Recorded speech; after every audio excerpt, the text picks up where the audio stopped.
त्याचा संपर्क आला असता आपले चित्त विचलित होऊ देत नाही हे त्याचे उत्तम मंगल आहे. आणि आपणही ते आपल्या अंगी बांधवण्याचा प्रयत्न केला पाहिजे. हे काय क्षमा, शांतता, मनाचा स्थायी भाव. त्यानंतर आहे दास, शील, वीर्य, नैष्क्रम्य, उपेक्षा, सत्य, शांती. त्यानंतर आहे करुणा.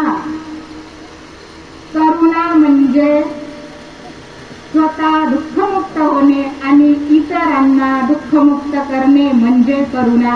आता इतरांना दुःखमुक्त कोण करू शकतो? जो स्वतः दुःखमुक्त आहे तो. निसर्गाचा नियम आहे. आपण दुसऱ्यांना तेच देऊ जे आपल्याकडे आहे ते. खरं आहे का खोटं आहे? खरं आहे. आपण इतरांना तेच देऊ जे आपल्याकडे आहे ते. आपण इतरांना दुःखमुक्त कधी करू?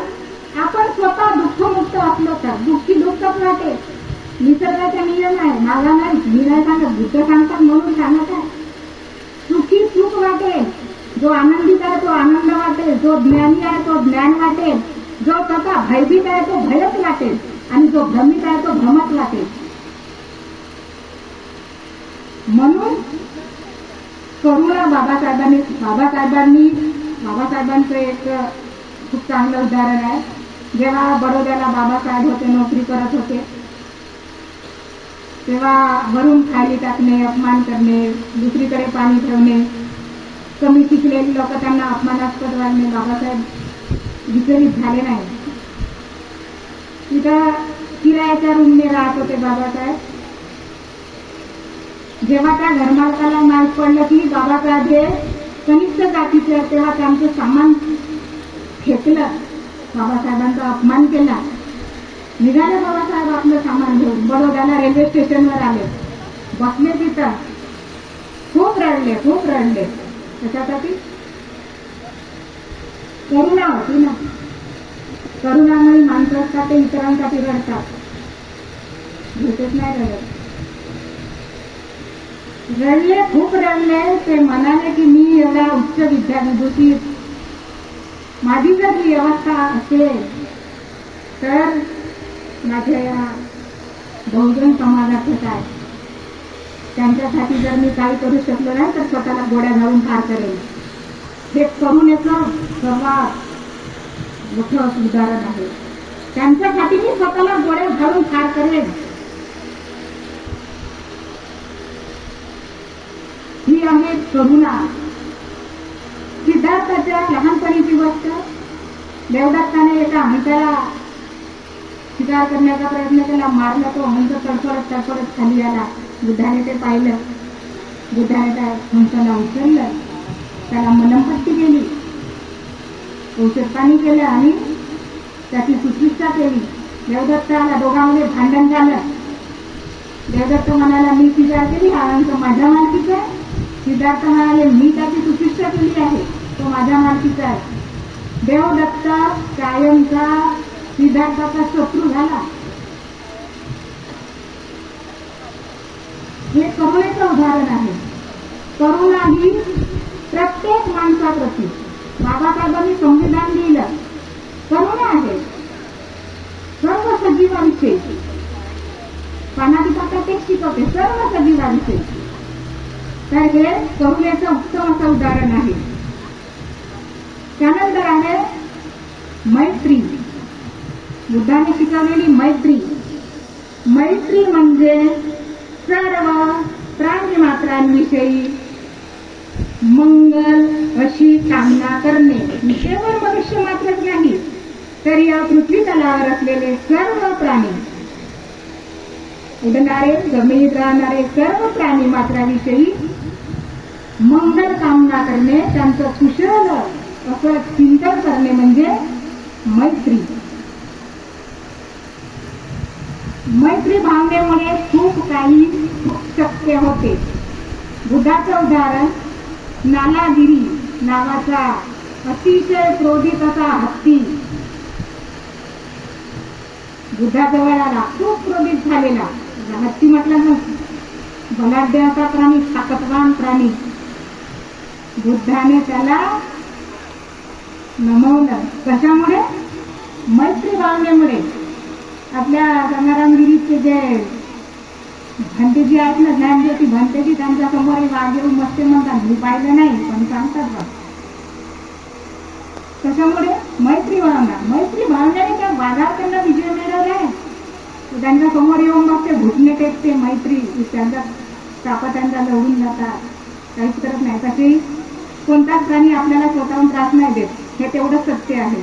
साप जरी जवळून गेला ना तरी आपल्याला काहीच नाही करत. जर आपण त्याला डिवचलं किंवा काही केलं, लहान लहान मुलं कुत्र्यांना मारत राहतात का?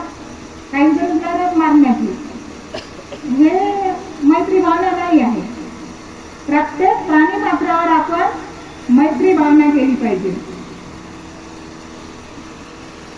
आता बुद्धाचा मध्यम मार्ग आहे. तुम्ही म्हणा सर्व प्राणी मात्रावर मैत्री केली पाहिजे, कारण हीच म्हणत आहे.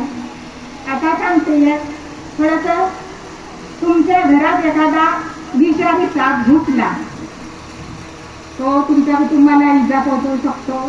त्याचा दंशाने तुमचा मृत्यू होऊ शकतो.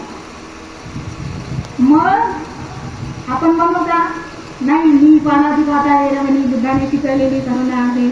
बुद्धाचा टोकाचा मार्ग नाही, मध्यम मार्ग. आधी सांगितलं मी, आर्य अष्टांगिक मार्ग हा मध्यम मार्ग आहे, टोकाचा मार्ग नाही. मग अशा वेळी आपण काय करू? एखाद्या सर्पमित्राला फोन करू, त्याला बोलवू, अतिशय मैत्री भावनेने त्या सापाला पिशवीत पकडून तो जंगलात सोडून देईल. पण सर्पमित्राला फोन लागला नाही किंवा तो वेळेवर पोहोचला नाही, तर मग आपण काय करणार? त्याला आपल्याला मारावं लागेल म्हणजे लागेल. अशा वेळी बुद्धाचा मध्यम मार्ग, म्हणूनच बुद्धांनी मध्यम मार्ग सांगितला आहे. टोकाची भूमिका नाही घेऊ शकत.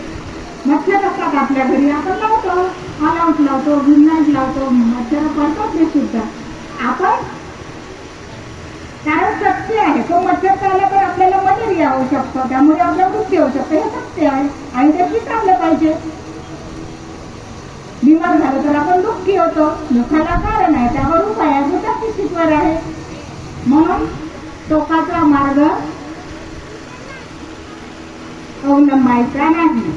एखाद्या माणसाने सुरा मेला म्हणजे कोमाला खाना वेरमणीशील संकल्प केलेला आहे. आता तो आजारी पडला, औषधामध्ये अल्कोहोल असते. मग तो म्हणेल का नाही, मी सुरा मेरे म्हणजे कोमाला खाना शील ग्रहण करण्याचा संकल्प केलेला आहे, मी ते औषध पिणार नाही कारण त्यामध्ये अल्कोहोल आहे. हा टोकाचा मार्ग आहे. म्हणून बुद्धांनी सांगितलेला मध्यम मार्ग आपण स्वीकार. ते औषध घ्यावंच लागेल.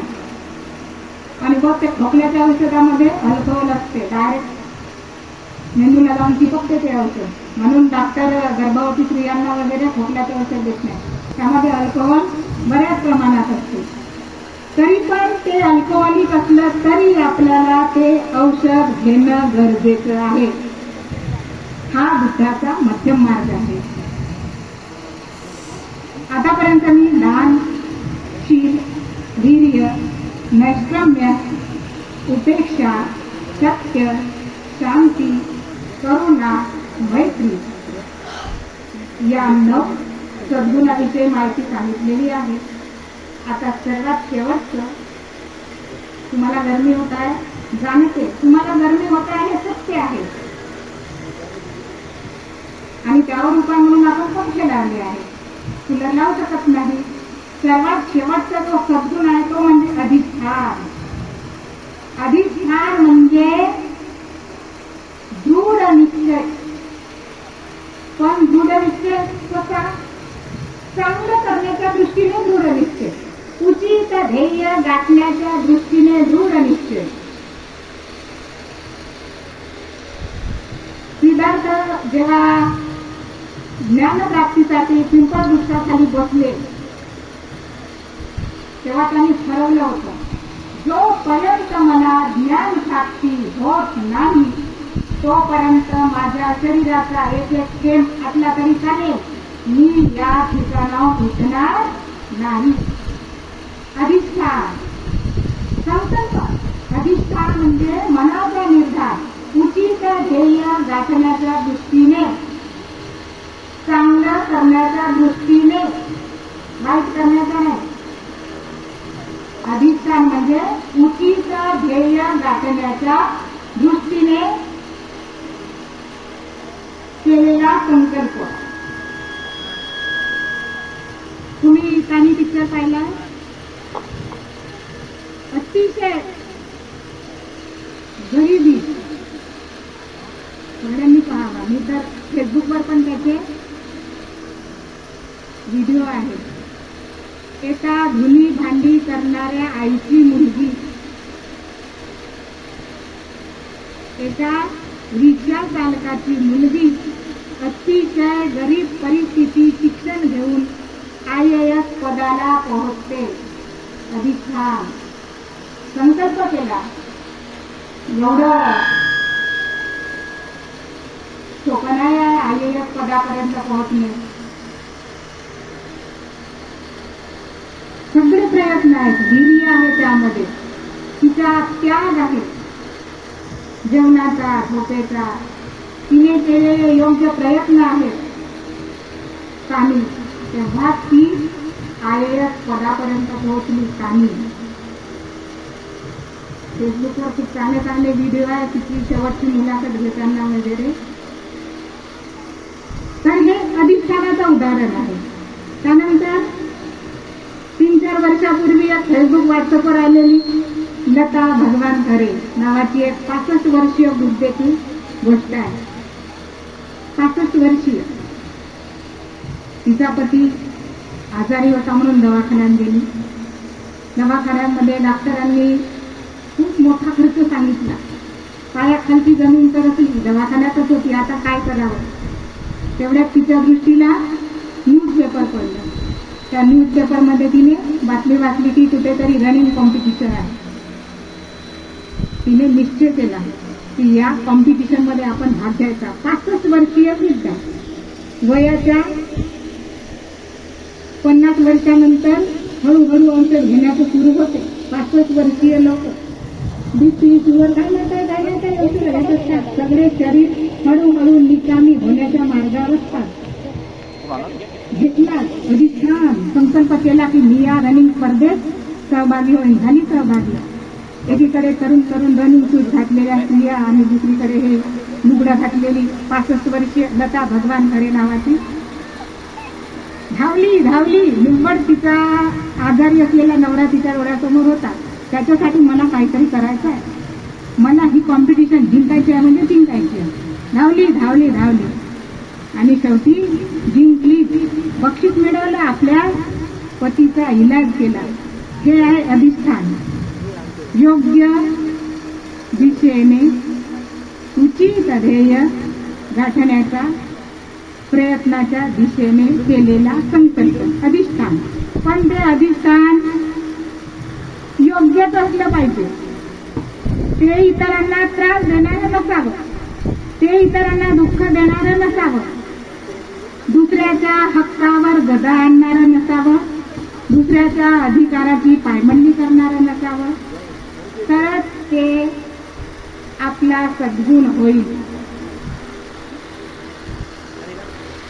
असं हे आपलं अधिष्ठान असलं पाहिजे.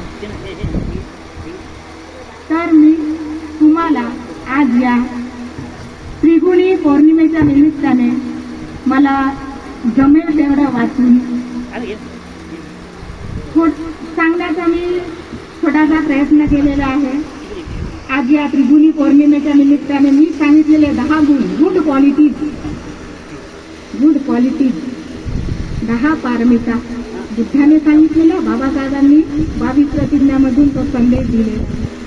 तर या पौर्णिमेच्या निमित्ताने आपण दान, शील, वीर्य, नैष्कम्य, उपेक्षा, सत्य, शांती, करुणा, मैत्री आणि अधिष्ठान हे 10 गुण आपल्या अंगी बाणवण्याचा निश्चितच संकल्प करा. प्रयत्न करूच या. आज या पौर्णिमेच्या निमित्ताने आपण संकल्प कराल. हे जरी सोपं नसलं तरी कठीण नाही, अजिबात कठीण नाही आहे. आपण त्याने जाण्याचा प्रयत्न करूया. मला आपण सर्वांनी शांतपणे ऐकून घेतलं. मी खूप खूप पुण्यानुमोदन करते. या ठिकाणी एवढा सुंदर कार्यक्रम रमाई बौद्ध महिला मंडळ समतानगर यांनी आयोजित केला आहे, त्यांचे मी पुण्यानुमोदन करते. मला इथे सन्मानपूर्वक बोलवलं, तुमचे खूप खूप आभार मानते. पुन्हा एकदा तुम्हाला या निगुणी पौर्णिमेच्या, बुद्ध पौर्णिमेच्या शुभेच्छा देते. सर्वांचे आभार मानून मी या ठिकाणी थांबते. सर्वांना माझा मैत्रीपूर्ण जय भीम, नमो बुद्धाय. थँक्यू.